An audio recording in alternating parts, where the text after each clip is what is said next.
നമസ്കാരം റെസിപ്പി വേൾഡിലേക്ക് എല്ലാവർക്കും സ്വാഗതം. ഞാൻ ഇന്നിവിടെ പോപ്കോൺ ആണ് തയ്യാറാക്കുന്നത്. അതിനു വേണ്ടിയിട്ട് ഞാനിവിടെ കോൺ സീഡ് എടുത്തു വെച്ചിട്ടുണ്ട്. നമുക്ക് വളരെ എളുപ്പത്തിൽ അധികം ഇൻഗ്രീഡിയൻസ് ഒന്നും ആവശ്യമില്ലാതെ തന്നെ ഉണ്ടാക്കിയെടുക്കാൻ പറ്റുന്നതാണിത്. അപ്പോൾ നമുക്കിതിന് വേണ്ടത് പിന്നെ ഏതെങ്കിലും ഓയിൽ വേണം. ഞാനിവിടെ കോൺ ഓയിലാണ് എടുത്തിട്ടുള്ളത്.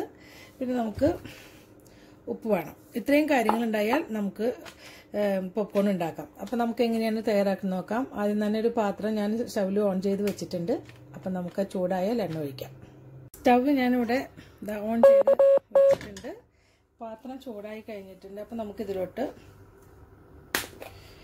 1 ടേബിൾ സ്പൂൺ കണക്കാക്കിയിട്ട് ഓയിൽ ഒഴിച്ചു കൊടുക്കാം. ഒരുപാട് ഓയിലിൻ്റെ ആവശ്യമില്ല. വെളിച്ചെണ്ണ ഉണ്ടെങ്കിൽ വെളിച്ചെണ്ണ ആയാലും കുഴപ്പമില്ല, വേറെ ഏതെങ്കിലും ഓയിലായാലും കുഴപ്പമൊന്നുമില്ല.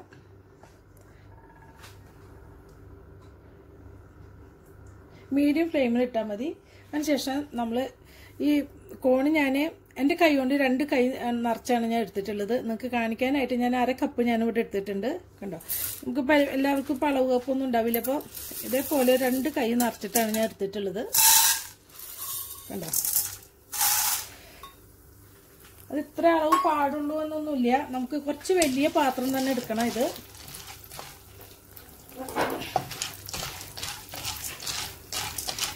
അല്ലെങ്കിൽ ഇത് കോൺ പൊട്ടി വരുമ്പോൾ പാത്രം നിറഞ്ഞു പോവും. അപ്പോൾ അതാണ് പറഞ്ഞത്, കുറച്ച് വലിയ പാത്രം തന്നെ ഇതിനായിട്ട് എടുക്കണം. നമുക്ക് വലിയ ചീനച്ചട്ടി ഉണ്ടെങ്കിൽ അതെടുക്കാം, അല്ലെങ്കിൽ കുക്കറിന് ഉണ്ടെങ്കിൽ അതിൽ വെച്ചിട്ട് നമുക്ക് ഉണ്ടാക്കാം. ഇത് ചെറു തീയിൽ വേണം. നമുക്കൊന്ന് ഫ്രൈ ചെയ്തെടുക്കണം, ചെറുതായിട്ടൊന്ന് വഴറ്റിയെടുക്കണം. അതിനുശേഷം നമ്മളിത് മൂടി വെച്ചിട്ടാണ് ഇത് പോപ്കോൺ ഉണ്ടാക്കുന്നത്. അപ്പോൾ ഇതുപോലെ ചെയ്ത് കഴിഞ്ഞിട്ടുണ്ടെങ്കിൽ ഒരൊറ്റ കോൺ പോലും പൊട്ടാതിരിക്കില്ല. സാധാരണ ഞാൻ ആദ്യമൊക്കെ ഉണ്ടാക്കുമ്പോൾ എന്ന് വെച്ചാൽ കുറേ എണ്ണം പൊട്ടാതെ ഇങ്ങനെ കരിഞ്ഞു കിടക്കും. അപ്പോൾ ഇതേപോലെ നമ്മൾ ഉണ്ടാക്കുകയാണെങ്കിൽ എല്ലാ കോണും പൊട്ടി നല്ല ഭംഗിയിൽ നമുക്ക് കിട്ടുന്നതാണ്.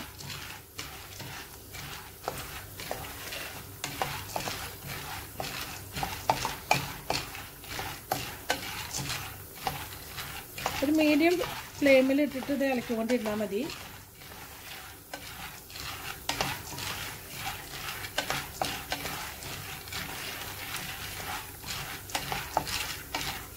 ഒരു 3-4 മിനിറ്റ് നമുക്ക് ഇതേപോലെ ഇളക്കാം.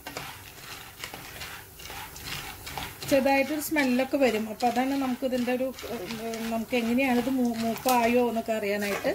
അപ്പോൾ നമുക്കിത് മൂടി വയ്ക്കാം.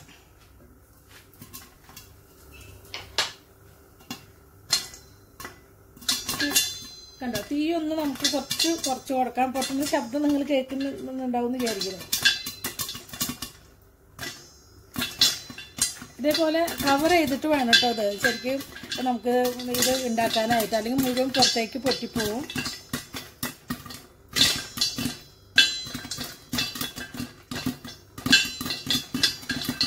ഇതേപോലെ എല്ലാതും പൊട്ടിയിട്ട് അവസാനം ആകുമ്പോൾ നമുക്ക് 1-2 ഇങ്ങനെ ഇടവിട്ട് നമുക്ക് പൊട്ടും. അപ്പോഴാണ് നമുക്കിതെല്ലാം ഒരുവിധം പൊട്ടിക്കഴിഞ്ഞ് നമുക്ക് മനസ്സിലാവുക.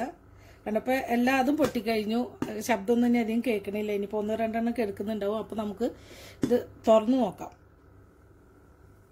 കണ്ടോ, വളരെ ഭംഗിയായിട്ട് എല്ലാം നല്ല രീതിയിൽ ഇത് പൊട്ടിയിട്ടുണ്ട്. അപ്പോൾ നമുക്ക് സ്റ്റൗ ഓഫ് ചെയ്യാം. നമുക്കിനി ചെയ്യേണ്ടത് എന്താണെന്ന് വെച്ചാൽ ഇതൊരു വലിയ പാത്രത്തിലോട്ട് മാറ്റണം. കുറച്ച് ഈ ഒരു സമയത്താണ് നമ്മൾ ഇതിലേക്ക് ഉപ്പ് ചേർക്കേണ്ടത്. ഉപ്പ് ഒരുപാടൊന്നും ഇട്ട് കൊടുക്കേണ്ട ആവശ്യമില്ല. വളരെ കുറച്ച് മാത്രം എടുത്തിട്ട് ഒരു വലിയ പാത്രത്തിൽ ഇട്ടിട്ട് ഒന്ന് മറിച്ചിട്ട് കൊടുത്താൽ മതി. ഞാൻ നിങ്ങൾക്ക് കാണിച്ചു തരാം അതെങ്ങനെയാണെന്ന്. ഇതിനായിട്ട് ഞാൻ കുറച്ച് വലിയ പാത്രം എടുത്തിട്ടുണ്ട്. പിന്നെ ഇത്ര കുറച്ച് വലിയ പാത്രം ഇല്ലാന്നുണ്ടെങ്കിൽ 2 പ്രാവശ്യമായിട്ട് നമുക്കിത് നമുക്കൊരു പാത്രത്തിലോട്ട് മാറ്റിയിട്ടും പകുതി ഈ ചീനച്ചട്ടിയിൽ വെച്ചിട്ട് തന്നെ നമുക്ക് ഉപ്പ് ചേർക്കാവുന്നേ ഉള്ളൂ. ഇങ്ങനെ ഫ്രൈ ചെയ്യുകയാണെങ്കിൽ ശരിക്കും നല്ല ഭംഗിയിൽ നന്നായി പൊട്ടി കിട്ടും.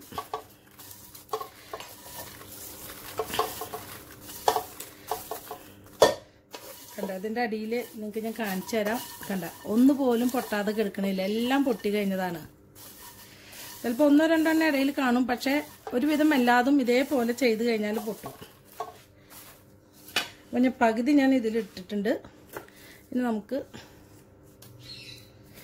കണ്ടോ, ഉപ്പ് ഞാൻ എടുത്തിട്ടുണ്ട്. വളരെ കുറച്ച് എടുത്താൽ മതി കേട്ടോ. ഒരു 2 നുള്ളിങ്ങനെ ഒരു പിടി, ചെറിയൊരു 2-3 പിഞ്ച് ഇങ്ങനെ എടുത്താൽ മതി. ഇതേപോലെ ഇട്ട് കൊടുക്കുക.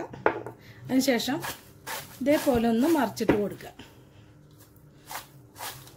ഒരുപാട് ഉപ്പ് ചേർക്കേണ്ട ആവശ്യമില്ല. ഒത്തിരി ചേർത്ത് കഴിഞ്ഞാൽ ഇതിൻ്റെ മൊത്തം ടേസ്റ്റ് വ്യത്യാസം വരും. അപ്പോൾ ഇതേപോലെ തന്നെ നമുക്ക് ഈ പാത്രത്തിൽ നമുക്ക് ചേർക്കാം. ഇത് ചൂടുള്ളതായതുകൊണ്ട് ഞാൻ അടിയിൽ ഒരു കർച്ചീഫ് ഇട്ടിട്ടുണ്ട്. ഇതേപോലെ ഇതിലും കണ്ടോ, അതായത് 3 വിരലുകൊണ്ട് ഞാൻ എടുത്തിട്ടുള്ളൂ. ഒത്തിരി ചേർക്കേണ്ട ആവശ്യമില്ല. ഇതേപോലെ വിതറി കൊടുക്കുക. ഇതേപോലെ ഒന്ന് മറിക്കാം. അപ്പം എല്ലാത്തിലേക്കും നല്ല മൊരിഞ്ഞിട്ടുള്ള പോപ്കോൺ കിട്ടിയിട്ടുണ്ട്. ഇനി നമുക്കിതിൽ ഈ സമയത്ത് നമുക്ക് മസാല ചേർത്തിട്ട് ഉണ്ടാക്കണമെന്ന് വെച്ചെങ്കിൽ ഈ ഒരു സമയത്ത് തന്നെ നമുക്ക് ഗരം മസാല ചേർത്തിട്ട് ഇതിൽ തൂവി കൊടുത്താൽ കുറച്ച് നമുക്ക്, അതുപോലെ തന്നെ ഈ യെല്ലോ കളറിൽ നമുക്ക് പോപ്കോൺ നമുക്ക് മോളുകളിലൊക്കെ പോകുമ്പോൾ കിട്ടുമല്ലോ. അപ്പോൾ ആ സമയത്ത് നമ്മൾ ചെയ്യേണ്ടത് എന്താണെന്ന് വെച്ചാൽ ഈ ഓയിൽ ഒഴിച്ചിട്ട് നമ്മളിത് ഫ്രൈ ചെയ്യുന്ന സമയത്ത് കുറച്ച് മഞ്ഞൾപ്പൊടി ഇട്ട് കൊടുത്താൽ യെല്ലോ കളറിലുള്ള പോപ്കോൺ നമുക്ക് കിട്ടും. അതുപോലെ തന്നെ നമുക്കിതിന് ശേഷം കുറച്ച് ഇതിൻ്റെ മേലെ കുറച്ച് മുളക് പൊടിയും ഗരം മസാലയും ഒക്കെ കൂടി ചേർക്കുകയാണെങ്കിൽ നമുക്ക് മസാല ചേർത്ത പോപ്കോൺ തയ്യാറാക്കാൻ പറ്റും. അടുത്ത ദിവസം ഞാൻ നമുക്ക് സ്വീറ്റായിട്ടുള്ള പോപ്കോൺ തയ്യാറാക്കാം. അപ്പം നിങ്ങൾക്ക് എല്ലാവർക്കും ഇത് ഇഷ്ടമായിട്ടുണ്ടാവും എന്ന് വിചാരിക്കുന്നു. അപ്പം എല്ലാവരും ഇത് ട്രൈ ചെയ്ത് നോക്കുക. അടുത്ത നല്ലൊരു റെസിപ്പി ആയിട്ട് എത്തുന്നത് വരെ താങ്ക് യു.